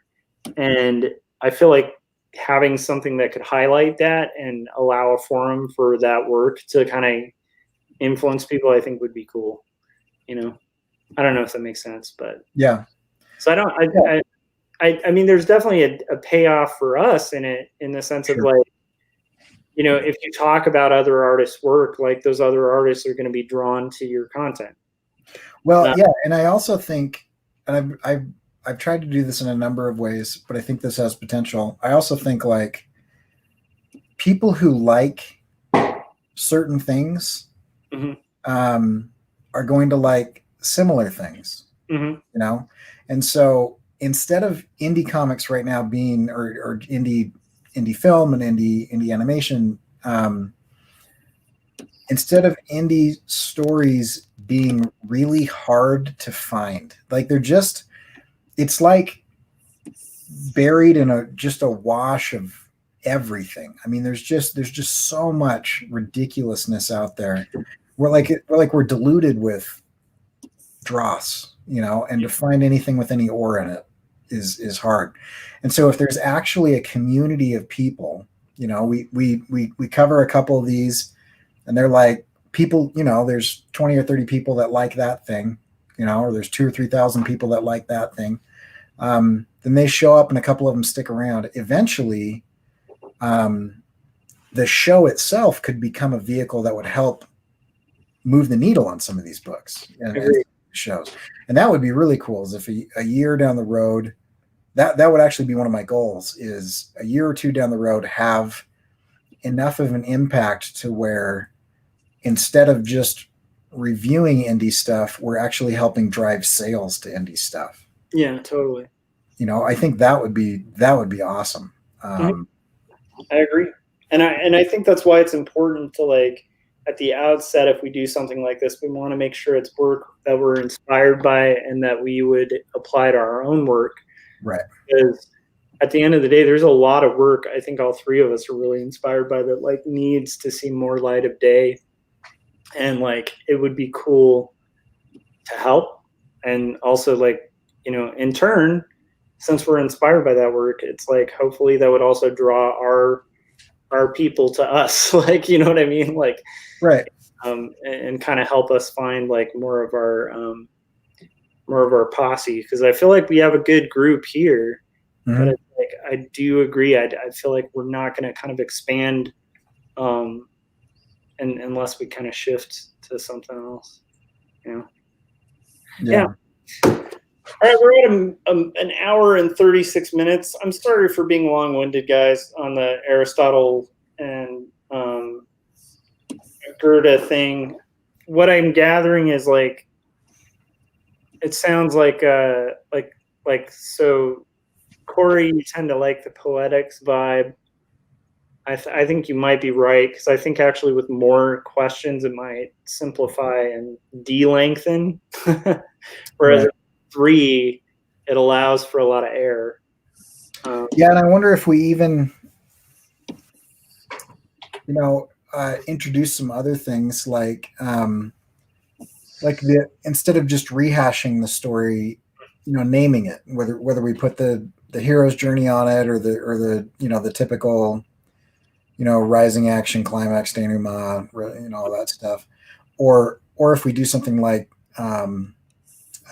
invisible ink, or something like that, where it's really basic, that type of thing, where it's just like the obvious stuff that isn't so obvious until you point it out. And I would also be really interested, because I really enjoy character development, and so it'd be really interesting to say, like, which characters actually are round, which ones are flat, what was the catalyst for change, where was the change, when did the story tell us that there was a change? Because sometimes it's like not obvious, but you feel it. And I love it when people point that type of thing out, where it's like, he was a selfish miser, and then at the end he's donating all his money, and it's like, oh yeah, I didn't see the thing, it was just, or whatever. Yeah. So and then you feel all happy for Kermit the Frog. Right. And sorry, the most recent version I saw, that was the Muppet Christmas, because my son loves that version. So yeah. But so I mean, if we talk about character, story beats, overall story structure, the execution of it, like, we could get into, instead of saying art and music and whatever, and maybe this is just the teacher in me coming out. I teach classes that are kind of self-driven by the student, and so my rubrics have to be very high level. And so one of the main things that I have in my rubric isn't like, well, it's general, it's craftsmanship. You know what I mean? And I break craftsmanship down into a couple different things. Yeah, I think we need that's actually a perfect way to put it. This is like making a rubric. I mean, it really is. Right. It's like, we just have to get very specific on what we're going to grade on. And I agree. It became my worst nightmare in that last sentence, by the way. Sorry. The worst part about my job is grading. But... it depends, though. Like, it really depends on what you're having to grade. Yes, that's papers. I mean, if I could cherry pick the projects that I wanted to grade, I would love grading. Mhm. But if you have to grade it all, that's kind of why I think none of us are really super interested in doing stuff that isn't really good. My thought is, if it doesn't have value, there's like to us, then we shouldn't consider it. Like, meaning if it's of no value, there's no value in trashing it, you know? Yeah. Unless I want to be more clear than that. Yeah. I don't think anything has no value, but I'm not interested in tearing stuff down. What I mean is value to us, Right. not to others. Like, obviously it might have value to the rest of the world, but if it's not a value to us, like, I don't see the point of putting something on there and tearing it down. I thought you guys were trying to build an audience. Don't you know that's how you do it, by tearing other things down and just railing at things? I'm gonna like That's how you stab grow an action audience. figures with a knife. Yeah. But I do think, I also think if it's the three of us doing it, it'd be pretty cool, because I think we do have a variety of interests, especially when it comes to comics. Like, Corey, you're a little more hip to some of the more current indie like Image stuff that I don't pay a ton of attention to. And so I think I'm going to discover new stuff from this. I know Scott has like much more knowledge of, I mean, I know you follow indies, but also you know like a lot more about like the golden and silver age like artists and stuff. And I don't know. I think you have pretty good knowledge of that. What's that? up? Well, you mentioned artists from like the Marvel era, like the golden and silver age, that I'm like less familiar with, and I should know more about. I don't know if that makes sense. Maybe Bronze Age. Yeah, might be. Yeah, never mind. Gold and silver were probably all on the same page. Yeah. But point being, like, there's a lot of artists in the mainstream and in indies that you follow too, Scott, that I don't. And I think it would be a cool way to find new artists, you know? I don't know if that makes sense. Yeah. But, yeah, like, and then, I don't know, I have weird taste, but like, I'm always, like, the one thing that was really fun about starting to dip into reading indie comics is just like the endless amount of possibilities with that. There's so many. But it's going to be a question of time too, right? So we'll have to figure it out. Yeah. And that's my biggest concern with anything nowadays. Because when you first said this, I said that is a great idea. I'm not going to be involved.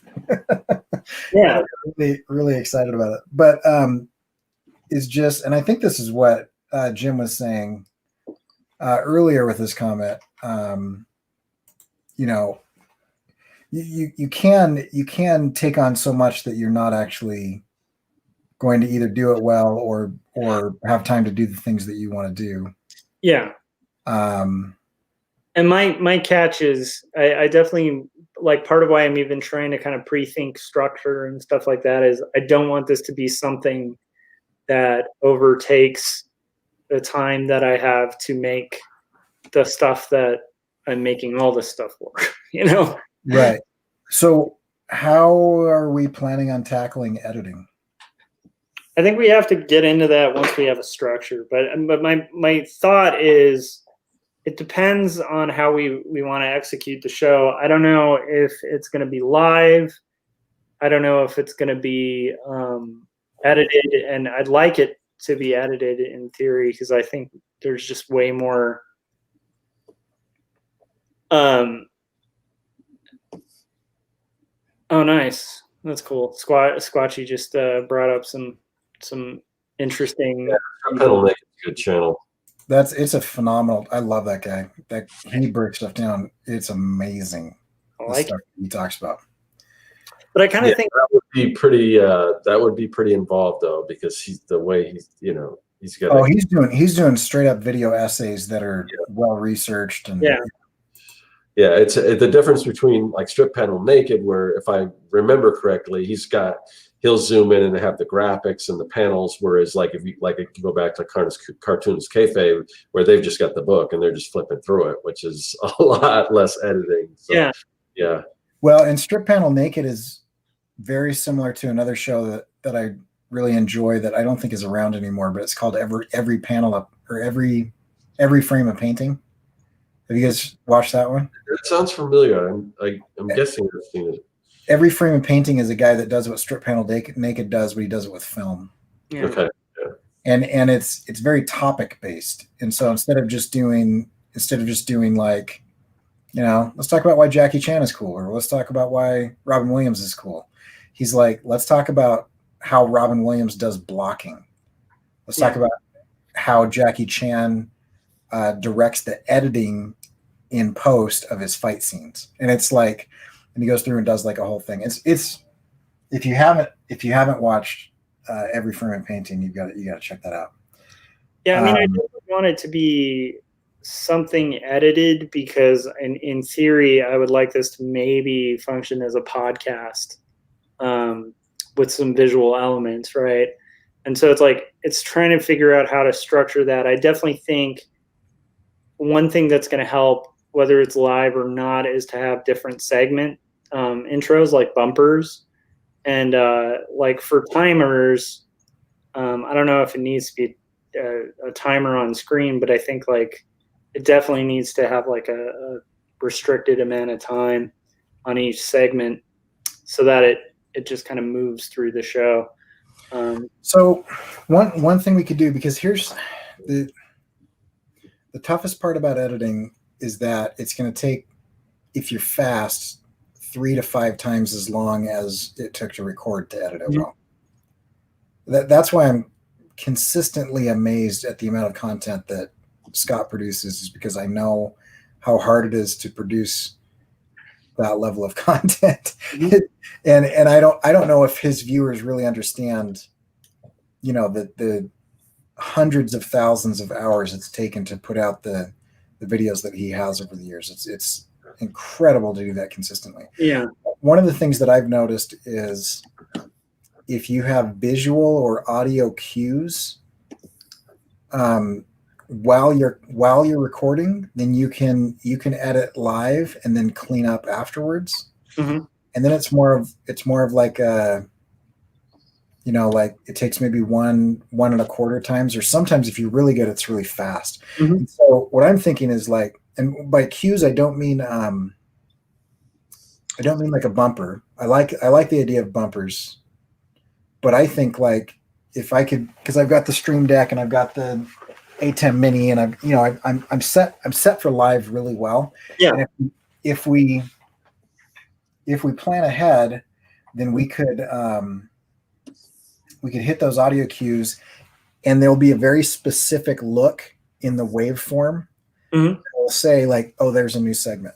Yep. And there's the end of the segment. And so it could literally just be tone that we just do. We're like, okay, we've kind of discussed for a couple of minutes what we're about to say without saying it. Like, I'm going to go over this, or I'm going to, let's do this. Yeah. And then as soon as we're ready to go, tonal cues in a pattern that says start, hit the bumper, which gives us a visual to look for while we're editing the video.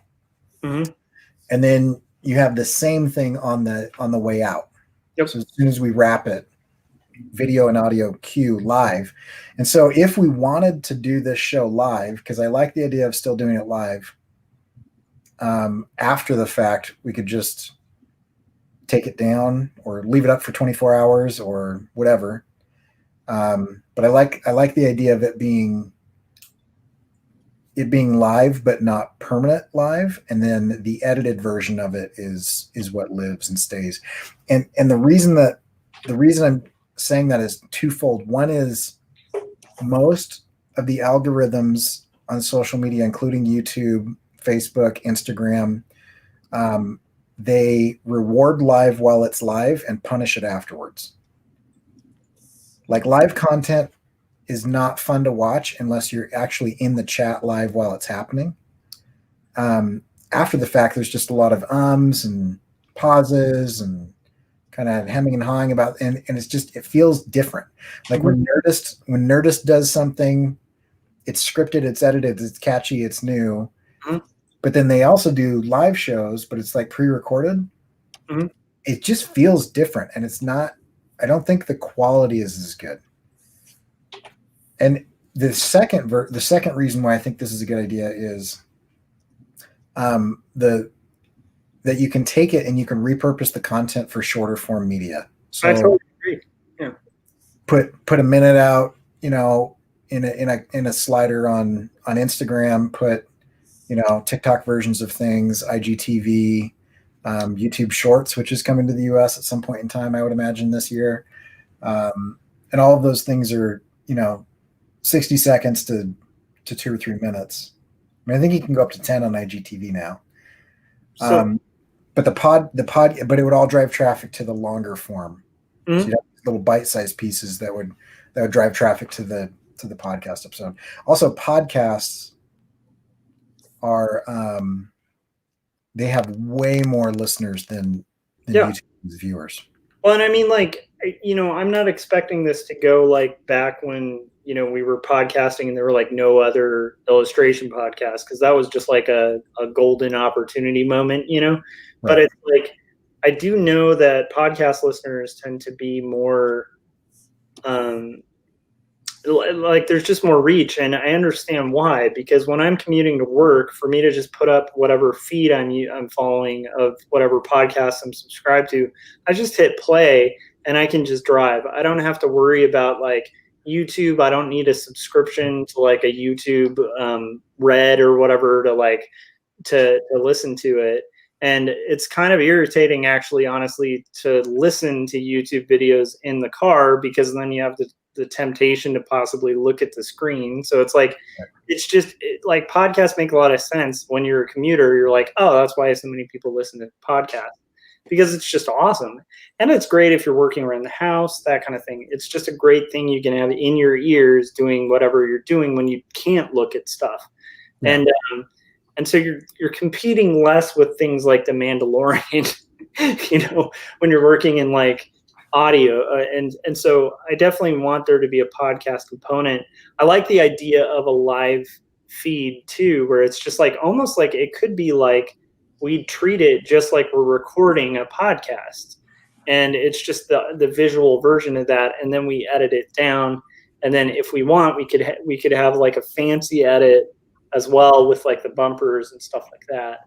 But what I'm suggesting is that we do the bumpers live. Yeah, no, I agree. I think that would be good too, Yeah. And so we wouldn't have to add anything after the fact, because we could do what we originally intended to do midway through the 48-hour art check. Was, we had intro, outro stuff on the topic and whatever.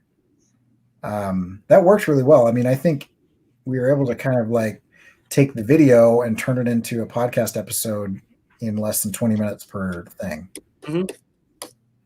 I love it. Yeah. The one thing we don't have is a team full of people behind us that want to help do this and like edit stuff. I can never find anybody that's like, I love your content, I'd love to help you edit it. There's always people that want to be involved, but nobody ever wants to edit it.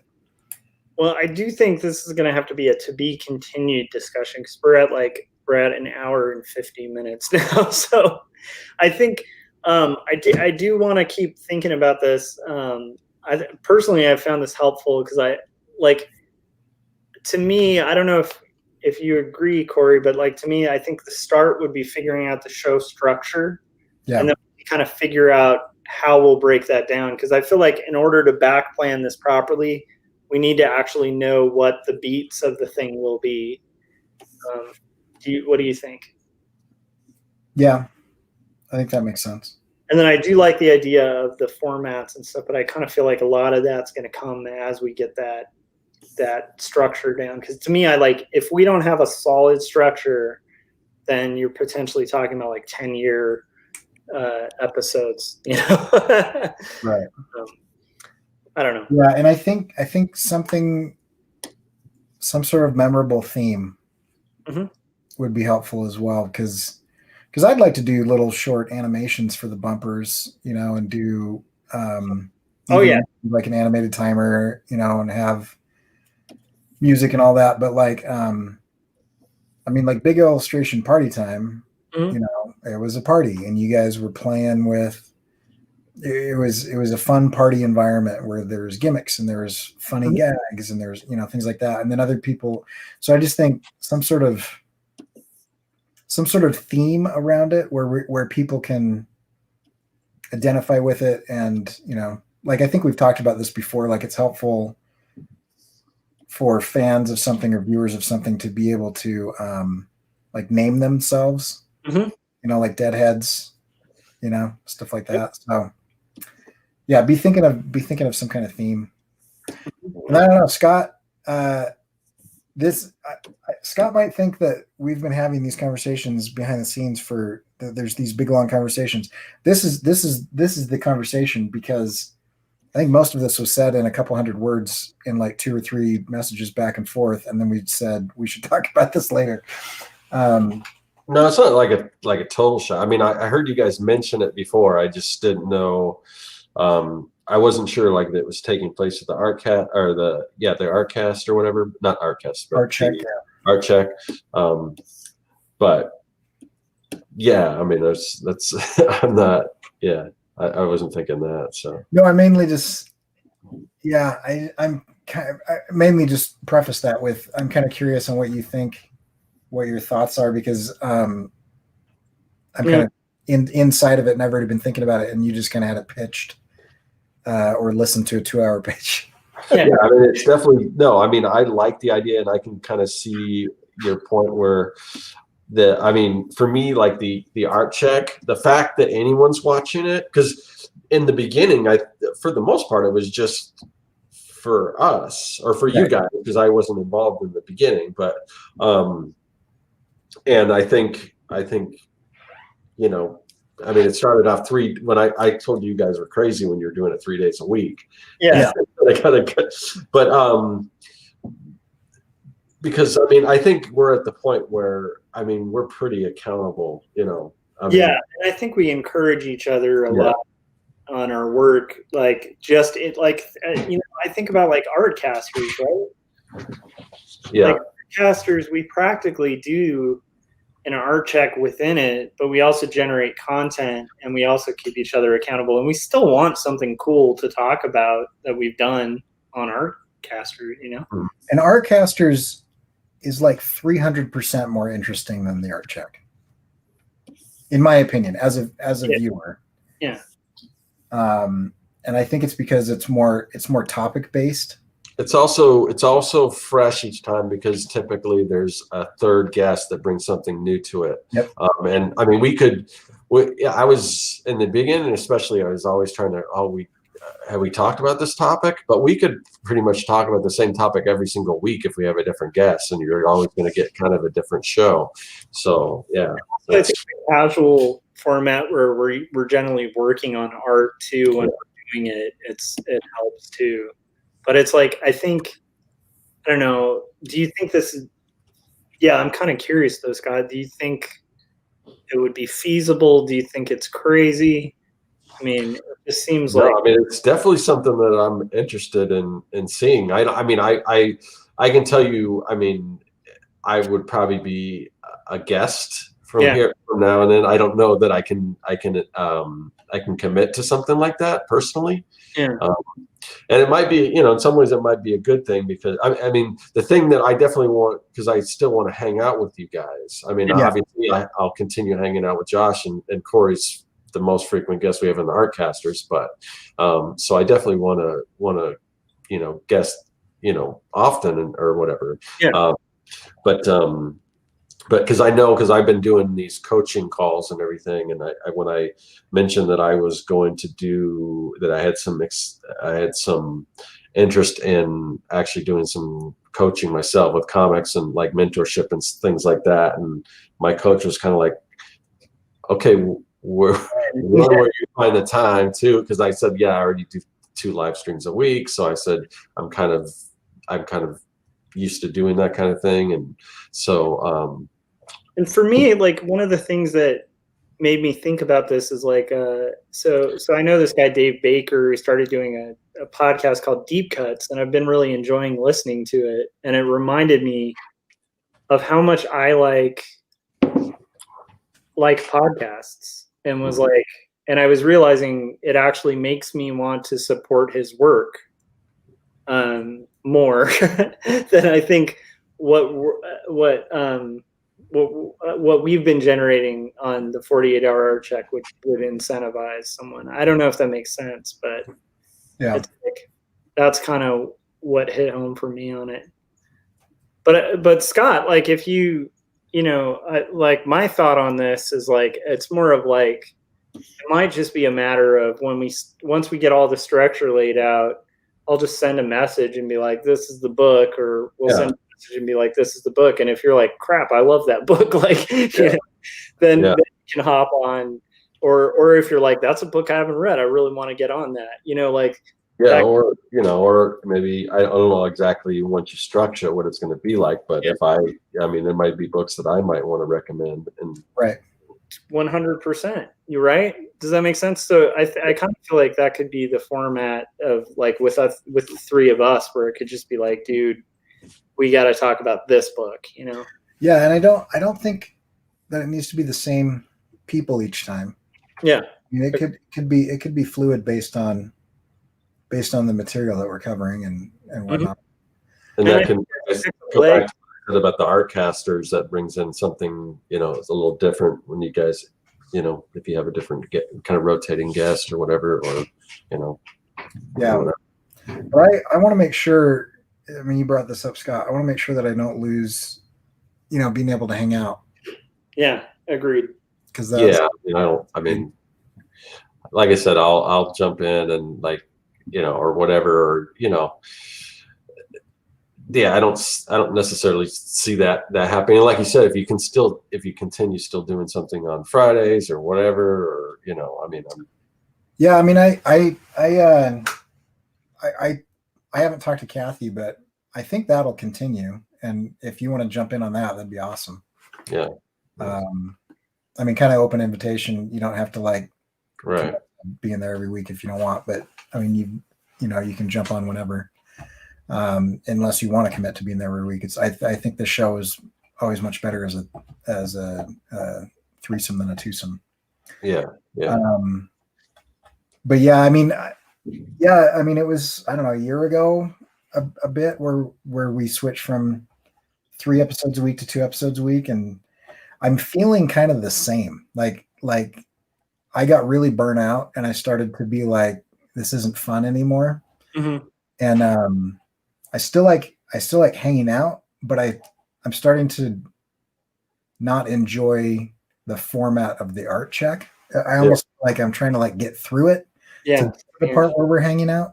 Yeah. The other thing is, Corey, what we can do, if you're interested, once I start doing these coaching, I mean, I'd like to probably bring some other people on, assuming it goes. I mean, like I said, I express interest. I mean, it could be that the people that express interest decide that they don't want to do it or whatever, but I'll just see how it goes. But I could either bring you on, or, you know, I mean, you know, I know you're part of my Patreon, and I want to do more live streams there, so we can pick a time where, you know, you're available to do that. But I mean, obviously, I really appreciate your opinion and everything. And I think anyone that wants to be, you know, wants me to help them with their comic projects, I mean, I'm sure they'd be happy to get your input as well. So we could do something like that.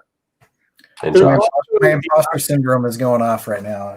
Yeah, well, believe me, going into this, I mean, I'm right there with you. I'm kind of trying to get over that, because I'm like, you know.